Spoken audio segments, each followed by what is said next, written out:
Good morning students, welcome to MKH video series. I am Shivani. Today we are going to start the remaining part of the chapter that is coal and petroleum. Last video में हमने देखा था कि कोल कैसे बनता है. ठीक है, कोल हमने क्या देखा था, कोल कैसे बन रहा था. कोई भी डेंस फॉरेस्ट थे पहले 300 million year ago, dense forest जो थे due to natural processes that is flooding etc. they are buried into the soil, they are buried under the soil, buried under the soil. ठीक है, जो भी plants थे वो सोइल में दब गए थे and under high pressure and high temperature these are converted into these dead plant. ठीक है, जो भी डेंस फॉरेस्ट थे वो सोइल में दब गए थे. और सोइल में कौन दबे थे, फॉरेस्ट दबे थे. और फॉरेस्ट में हमें पता है क्या होते हैं, प्लांट्स होते हैं. तो वो जो प्लांट्स है वो कैसे हो गए, अब डेड हो गए. तो जो भी डेड प्लांट्स थे वो अब किस में कन्वर्ट हो गए, कोल में कन्वर्ट हो गए. ठीक है, कब कन्वर्ट हुए, जब उनका प्रेशर बढ़ाया गया और टेम्परेचर उनका बढ़ा, तब जो डेड प्लांट्स थे सारा का सारा किस में कन्वर्ट हो गया, कोल में कन्वर्ट हो गया. और जो ये वाला जो प्रोसेस था ये कैसा था, स्लो प्रोसेस था. ठीक है, और मैंने आपको ये भी बताया था जो कोल होता है इसमें मेनली क्या प्रेजेंट रहता है, कार्बन प्रेजेंट रहता है. ये भी मैंने आपको बताया था. तो प्रोसेस डेड प्लांट से कोल, डेड प्लांट का कोल में कन्वर्ट होने को हम कार्बोनाइजेशन भी बोल रहे थे. और कार्बोनाइजेशन क्यों बोल रहे थे, क्योंकि कोल में कार्बन प्रेजेंट रहता है. और कोल को भी मैंने आपको बताया था कि कोल से हमें 4 टाइप के प्रोडक्ट मिल सकते हैं. कौन कौन से, कोल तार, कोल गैस एंड कोक. कोल तार, कोल गैस, ये दो हमने देख लिया था. कोक और कोल तार हमने देख लिए थे क्या होते हैं. अब हम बात करते हैं कोल गैस की. तो देखिए कोल गैस क्या होती है, obtain during processing of coal to get coke. Coal, जब हम कोल से कोक बना रहे थे, तो इसी के बीच में हमें एक और प्रोडक्ट मिल जाता है जिसका नाम है कोल गैस. बात समझ में आ गई. और ये यूज़ किस में आता है, फर्स्ट टाइम इसको यूज़ किया था, कहाँ यूज़ किया था, लंदन में यूज़ किया था इन 1810 एज अ स्ट्रीट लाइटनिंग में यूज़ किया था. लंदन में फर्स्ट टाइम यूज़ किया था, किसके फॉर्म में, स्ट्रीट लाइटनिंग की फॉर्म में इसको यूज़ किया था. और कब यूज़ किया था, 1810 में. ठीक है, उसके बाद सेकेंड टाइम किसने यूज़ किया, न्यूयॉर्क ने इन 1820 में. ठीक है, नाउ डेज अब हम स्ट्रीट लाइटनिंग में इनका यूज़ तो नहीं करते. ठीक है, तो अब हम कोल गैसेस का कहाँ यूज़ करते हैं, हम यूज़ करते हैं as a source of heat. हम हीट के सोर्स की फॉर्म में इसको आजकल यूज़ करते हैं, लाइट की फॉर्म में नहीं करते. ठीक है, नेक्स्ट जो हमारा टॉपिक है ये आपका कोल वाला कंप्लीट हो गया. ठीक है, एक बात और, कोई कार्बन है, कार्बन को जब आप ऑक्सीजन की प्रेजेंस में बर्न करते हो, ऑक्सीजन यानी कि एयर, या फिर जब आपने बर्न कर दिया यानी कि कार्बन को आप जला रहे हो, तो कार्बन को जलाने से हमें क्या मिलता है, कोल मिलता है. ये रिएक्शन आपको याद रखनी है. ठीक है, कार्बन को ऑक्सीजन की प्रेजेंस में बर्न करने पर हमें क्या ऑब्टेन होता है, कोल ऑब्टेन होता है. आपको ये भी पता चल गया कि कोल कैसे बनता है. ठीक है, डेड प्लांट्स होते हैं वो हाई टेम्परेचर एंड प्रेशर के अंडर कोल में कन्वर्ट हो जाते हैं. और ये बहुत स्लो प्रोसेस होता है, इसको हम कार्बोनाइजेशन बोलते हैं. इससे हमें 3 तरह के प्रोडक्ट मिलते हैं, कोल तार, कोल गैस, कोक. ठीक है, और ये रिएक्शन हमें याद रखनी है. अब जो हमारा नेक्स्ट टॉपिक है उसकी तरफ हम बढ़ते हैं. हमारा नेक्स्ट टॉपिक है पेट्रोलियम. पेट्रोल तो आपने सबने सुना होगा. ठीक है, ऑटोमोबाइल्स जो भी होते हैं यानी मोटरसाइकिल, कार, स्कूटर, स्कूटी, जितनी भी सब चीज़ें हैं वो सब किस पे चलती है, पेट्रोल पर चलती है. और जितनी भी हैवी व्हीकल्स हैं जैसे कि ट्रैक्टर, ट्रक, ये सब किस पे चलते हैं, डीजल्स पे चलते हैं. ठीक है, तो ये पेट्रोल और डीजल्स हमें ऑब्टेन कहाँ से हुआ, ये हमें ऑब्टेन होता है पेट्रोलियम से. और ये पेट्रोलियम कैसा है, नेचुरल सोर्स है. पेट्रोलियम कैसा है, नेचुरल सोर्स है. पेट्रोल का मतलब है पेट्रो का मतलब है रॉक, पेट्रो का मतलब क्या है, रोक, और ओलियम का मतलब है ऑयल। बात समझ में आ गई। यहाँ पेट्रोलियम लिखा है, ये क्या है, एक नेचुरल रिसोर्सेज है जिससे हमें पेट्रोल मिलता है और डीजल मिलता है। जहाँ पेट्रो का मतलब है रोक, ओलियम का मतलब है ऑयल, यानी रोक से जो हमें ऑयल फाइंड होता है उसको हम क्या बोलते हैं, पेट्रोलियम। ठीक है, तो देखिए अब पेट्रोलियम हमें मिलेगा कैसे। These are formed from dead living organism in sea. ठीक है, सी से हमें मिलता है। मान लो सी है, इसके अंदर जितने भी डेड लिविंग ऑर्गेनिज्म है, मान लो कोई भी फ्लडिंग वगैरह आ गई या कुछ भी हो गया नेचुरल प्रोसेस, और इसमें जितने भी एक्वेटिक एनिमल्स हैं वो सब क्या हो जाएंगे, बरिड हो जाएंगे। ठीक है, सोइल में बरिड हो जाएंगे, सी में प्रेजेंट है और सी में क्या हो जाएंगे, बरिड हो जाएंगे, और इनके ऊपर कंटिन्यूसली सोइल आती रहेगी। सोइल की एक पूरी लेयर बन जाएगी, मतलब पूरे ढकते जाएंगे। जब इनका टेम्परेचर बढ़ेगा, इनकी भी कंडीशन कैसी होनी चाहिए, high temperature and high pressure. Under high temperature and high pressure ये जितने भी डेड एक्वेटिक एनिमल्स थे या डेड लिविंग ऑर्गेनिज्म थे जो कि सी में रह रहे थे, वो सब किस में कन्वर्ट हो जाएंगे, पेट्रोल में, पेट्रोलियम में, या हम बोल दें नेचुरल गैस में। ठीक है, तो जितने भी डेड लिविंग ऑर्गेनिज्म है वो बरिड होने के बाद under high temperature and high pressure किस में कन्वर्ट हो जाएंगे, पेट्रोलियम और नेचुरल गैसेस में कन्वर्ट हो जाएंगे। ठीक है, उसके बाद देखो ये मैंने अलग अलग लेयर बना रखी है। ये एक लेयर तो है ऑयल की और नीचे लेयर बनी हुई है किसकी, वाटर की। ठीक है, आपको पता है वाटर, ऑयल जो होता है वो वाटर के अंदर मिक्स नहीं होता। ठीक है, मिक्स नहीं होता, इस वजह से जो ऑयल है वो वाटर के अंदर अपनी एक सेपरेट लेयर बना लेता है। जब हमें ऑयल ऑब्टेन होगा तो पूरा का पूरा वाटर तो नीचे रह जाएगा और ऑयल हमें कहाँ मिल जाएगा, ऊपर की तरफ मिल जाएगा, और हम इसको सेपरेट कर लेंगे। ठीक है, इस तरह से हमें क्या मिलता है, पेट्रोल मिलता है। बात समझ में आ गई। दोबारा देखिए कि पेट्रोल कैसे मिलता है। पेट्रोल किस में यूज़ आता है, इसको हम फ्यूल की फॉर्म में यूज़ करते हैं, मोटरसाइकिल, कार, स्कूटर इन सब में हम यूज़ करते हैं, और डीजल के लिए हम हैवी व्हीकल्स जो होते हैं उनमें डीजल्स डलते हैं। और पेट्रोल एंड डीजल हमें किससे मिलते हैं, पेट्रोलियम से मिलते हैं, जहाँ पेट्रो का मतलब है रोक, ओलियम का मतलब है oil. And these are form from dead living organism in sea. जो भी सी में लिविंग ऑर्गेनिज्म रहते हैं उनके डेड होने के बाद वो सोइल में बरिड हो जाते हैं, उनके ऊपर सोइल ढकती जाती है, और जैसे उनका टेम्परेचर राइज होगा, प्रेशर हाई होगा, उसके बाद ये सारे डेड लिविंग ऑर्गेनिज्म किस में कन्वर्ट हो जाते हैं, नेचुरल गैसेज और पेट्रोलियम में। ये बात आपको समझ में आ गई। अब हमारा नेक्स्ट टॉपिक है रिफाइनिंग ऑफ पेट्रोलियम।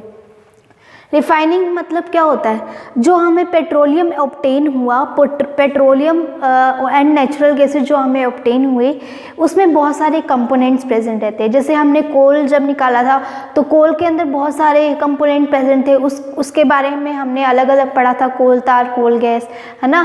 तो वैसे ही इस पेट्रोलियम के अंदर भी बहुत सारे कंस्टिट्यूएंट प्रेजेंट रहते हैं। तो उन कंस्टिट्यूएंट को पेट्रोलियम से सेपरेट करने को हम क्या बोलते हैं, रिफाइनिंग बोलते हैं। और ये रिफाइनिंग कहाँ होती है, रिफाइनिंग इंडस्ट्रीज में होती है। देखिए डार्क, ये जो सबसे पहले पेट्रोलियम की बात करें कि पेट्रोलियम दिखता कैसा है, डार्क ऑयली लिक्विड होता है ये। ठीक है, डार्क ऑयली लिक्विड, और येलो कलर का होता है, डार्क येलो ऑयली लिक्विड। ठीक है, और इसकी जो स्मेल होती है, इसका जो ओडर होता है वो कैसा होता है, अनप्लीजेंट होता है, मतलब अच्छा नहीं होता।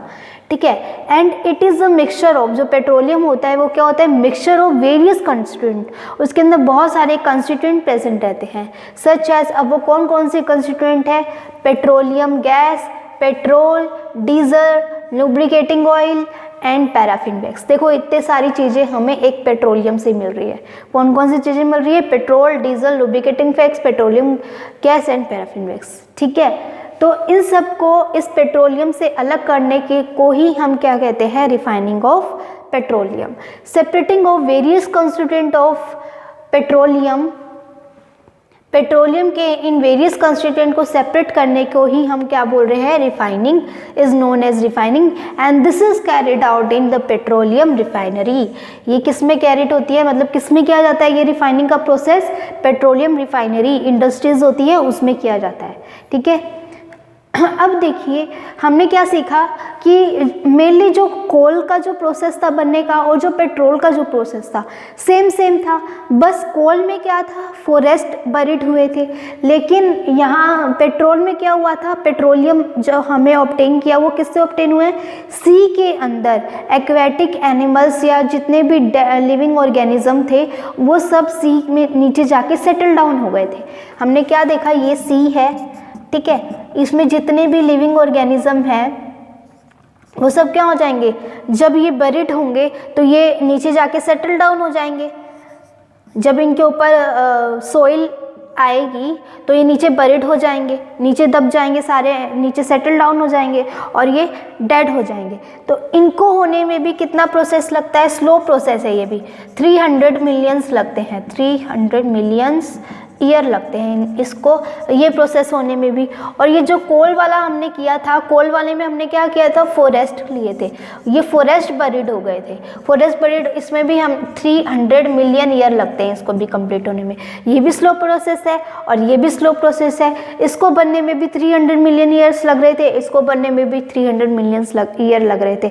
डिफरेंस कहाँ था, बस यहाँ फॉरेस्ट बरीड हो रहे थे और यहाँ एक्वेटिक एनिमल्स बरीड हो रहे थे, डेड लिविंग ऑर्गेनिज्म बरीड हो रहे थे, यहाँ भी लिविंग ऑर्गेनिज्म थे, यहाँ भी लिविंग ऑर्गेनिज्म थे, बट यहाँ एक्वेटिक एनिमल्स थे क्योंकि ये सी में हो रहा था और ये कहाँ हो रहा है, फॉरेस्ट में हो रहा था, तो यहाँ प्लांट्स थे। ठीक है, ये डिफरेंस आपको दोनों में पता चल गया, कंफ्यूज मत होना बिल्कुल भी। ठीक है, यूजफुल सब्सटेंस ऑब्टेन फ्रॉम, अब है ना ये एक्स्ट्रा में है, आपके बॉक्स में अलग से लिखा हुआ है कि useful substance obtain from petroleum and natural gas. जब हमने यहाँ सी वाला ये जो देखा है पेट्रोलियम जो हमें मिली, मैंने आपको बताया था पेट्रोलियम भी मिलती है एंड नेचुरल गैस भी मिलती है ना। तो मैंने आपको चैप्टर के स्टार्टिंग में बोला था हम 3 चीज़ों के बारे में डिस्कस करेंगे, कोल के बारे में, पेट्रोलियम के बारे में एंड नेचुरल गैसेस के बारे में। कोल के बारे में हमने पढ़ लिया था, पेट्रोलियम के बारे में भी हमने आज पढ़ लिया एंड नेचुरल गैस के बारे में पढ़ लिया। कैसे पेट्रोलियम और नेचुरल गैस दोनों एक ही तरीके से ऑब्टेन होते हैं, जब हमें पेट्रोलियम मिलेगा उसी के साथ साथ हमें नेचुरल गैस भी मिलती है।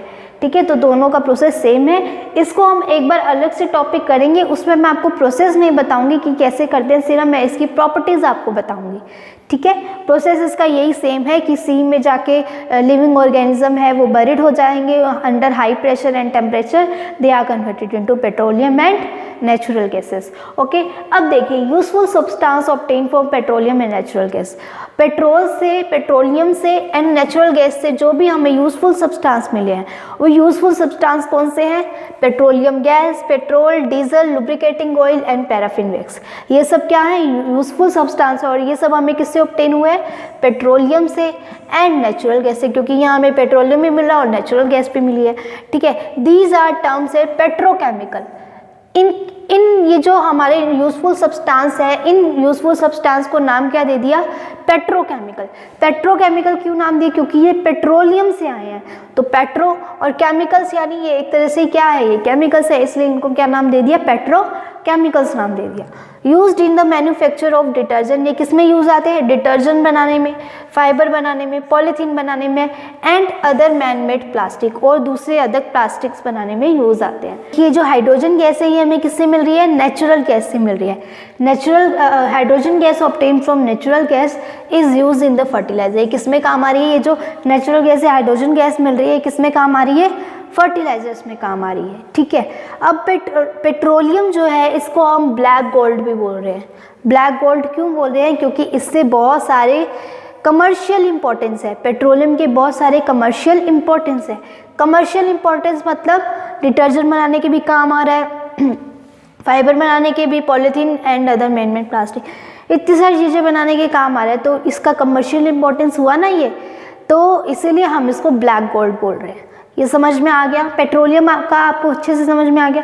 कोल और पेट्रोलियम के बीच में डिफरेंस पता चल गया। कोल में प्लांट्स जो थे वो बरीड हो रहे थे और इसमें लिविंग ऑर्गेनिज्म, सी के जो भी लिविंग ऑर्गेनिज्म थे वो बरीड हो रहे थे।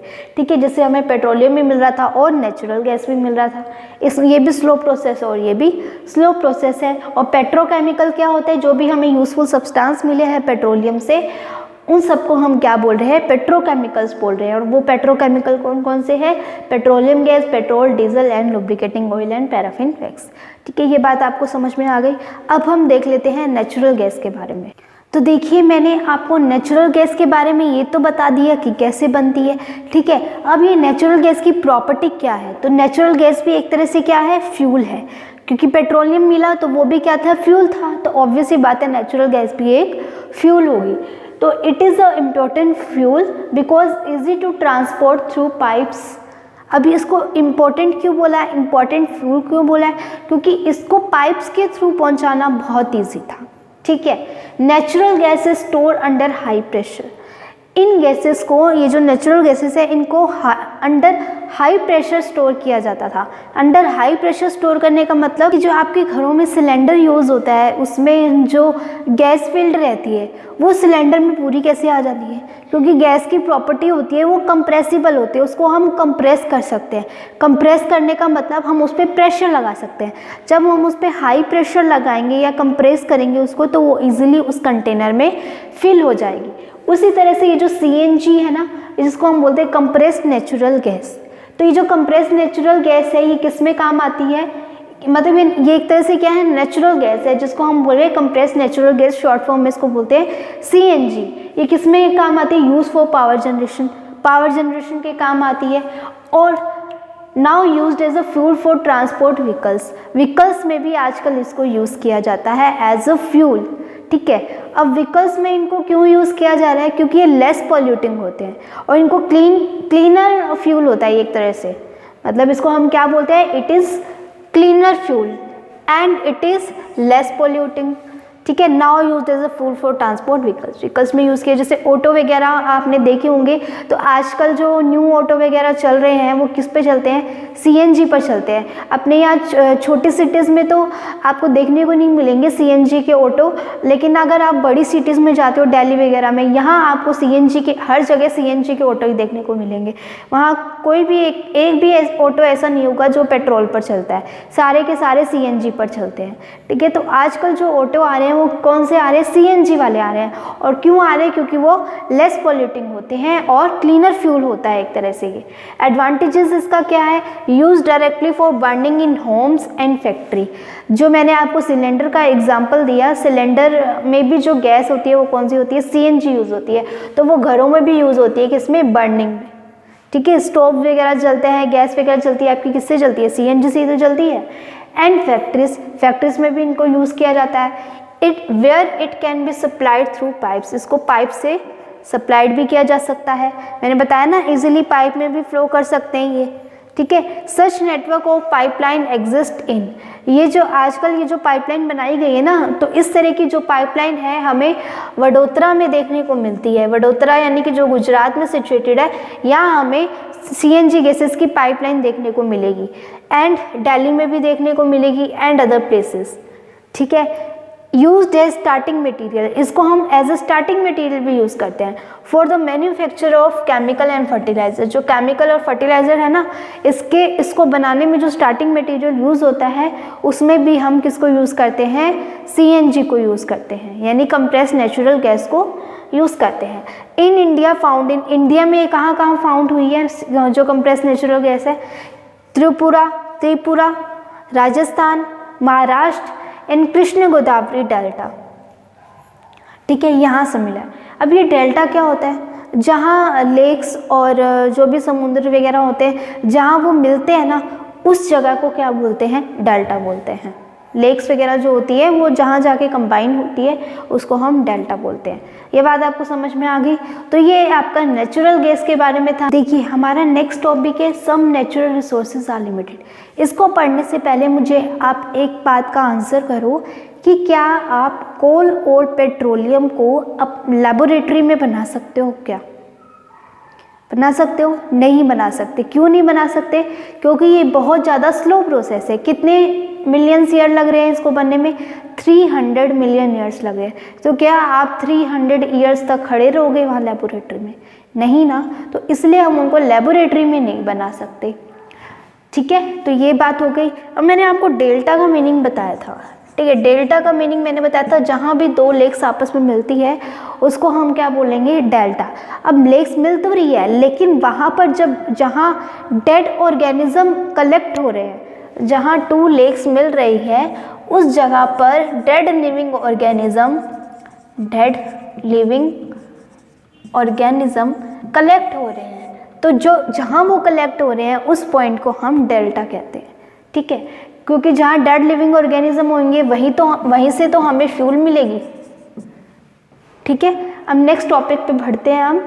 मैंने चैप्टर स्टार्ट करने से पहले आपको बताया था कुछ रिसोर्सेज ऐसे हैं जो इनएग्जॉस्टिबल है, कुछ ऐसे हैं जो एग्जॉस्टिबल है। ठीक है, तो एग्जॉस्टिबल में मैंने आपको बताया था कोल एंड पेट्रोलियम एंड वाटर। ये सारे कैसे थे? एग्जॉस्टिबल थे। अगर हम उसको अननेसेसरी यूज़ करते जाएंगे तो वो एक दिन ख़त्म हो जाएंगे। Coal and petroleum are the fossil fuels. Coal and petroleum कैसे हैं? फॉसिल फ्यूल्स हैं। और क्यों हैं ये भी मैंने आपको बताया था। ठीक है, require dead organism to convert into fuel, क्योंकि इनको डेड ऑर्गेनिज्म चाहिए होता है किस में कन्वर्ट होने के लिए? फ्यूल में कन्वर्ट होने के लिए। And burning of this fuel cause air pollution. जब हम कोल या फिर पेट्रोलियम को जब हम बर्न करते हैं तो उससे जो स्मोक निकलती है वो क्या करती है? एयर पोल्यूशन को फैलाती है। ठीक है, और एयर पोल्यूशन की वजह से ग्लोबल वार्मिंग भी हो सकती है। ठीक है, ग्लोबल वार्मिंग भी बढ़ सकती है। तो इसलिए हमें जब भी ज़रूरत हो तभी यूज़ करने चाहिए इन रिसोर्सेज को। ठीक है, बेमतलब कि हमें यूज़ नहीं करना चाहिए, क्योंकि उससे एयर पोल्यूशन भी होता है और एयर पोल्यूशन बढ़ेगा तो ग्लोबल वार्मिंग होगी। ठीक है, so that available to us for a long time. और हमें जब ज़रूरत हो तभी यूज़ करना चाहिए ताकि हमें लॉन्गर पीरियड ऑफ टाइम के लिए हमें अवेलेबल रह सके। In India petroleum communication research association, ये एक तरह से एसोसिएशन है जिसको शॉर्ट में बोलते हैं PCRA। ठीक है, इन्होंने एडवाइस दी है लोगों को कि आप कैसे पेट्रोल को या डीजल को सेव कर सकते हो। तो उन्होंने क्या बताया कि कांस्टेंट स्पीड पे ड्राइव करो। अगर आप कांस्टेंट और मॉडरेट स्पीड पे ड्राइव करोगे तो आपका जो फ्यूल है वो लंबे टाइम तक रहेगा, वो जल्दी ख़त्म नहीं होगा। ठीक है, then switch off engine at the traffic light. जब भी आप ट्रैफिक लाइट में फंसे हो तब आपको क्या करना है? इंजन को स्विच ऑफ कर देना है। ठीक है, यानी बाइक को बंद कर देनी है, चालू नहीं रखनी। रेगुलर मेंटेनेंस ऑफ व्हीकल के रेगुलर मेंटेनेंस से भी हमारा पेट्रोल जो है, फ्यूल जो है वो कम खर्च होता है। ठीक है, तो ये आपका था इस चैप्टर के बारे में। इस चैप्टर में ज़्यादा कुछ था नहीं, बस आपको यही समझना था इनएग्जॉस्टिबल रिसोर्सेज कौन से होते हैं, एग्जॉस्टिबल रिसोर्सेज कौन से होते हैं। मेनली हमने एग्जॉस्टिबल रिसोर्सेज पे फोकस किया कि एग्जॉस्टिबल रिसोर्सेज वो होते हैं जो हमारे पास लिमिटेड क्वांटिटी में अवेलेबल है, जिसको हम बेमतलब की यूज़ करते जाएंगे तो वो एक दिन ख़त्म हो जाएंगे। और वो कौन से थे? कोल, पेट्रोलियम एंड वाटर। फिर हमने देखा कि ये जो एग्जॉस्टिबल जो भी रिसोर्सेज है ये बने कहाँ से? कोल, पेट्रोलियम, नेचुरल गैसेस, ये बनते कैसे हैं उसके बारे में हमने देख लिया। हमने प्रॉपर्टीज़ भी देख ली कि कहाँ कहाँ काम आते हैं, और हमने सेफ्टी रूल्स भी देख लिए। ठीक है, कि हमें क्या क्या करने चाहिए, क्या क्या एडवाइस हमें रखनी चाहिए, सजेशन हमें मिलने चाहिए, तो वो भी हमने देख लिए। तो इस चैप्टर में आपके इतना ही था। ये चैप्टर आपका यहीं कंप्लीट हो गया। Thank you so much for watching. Have a nice day.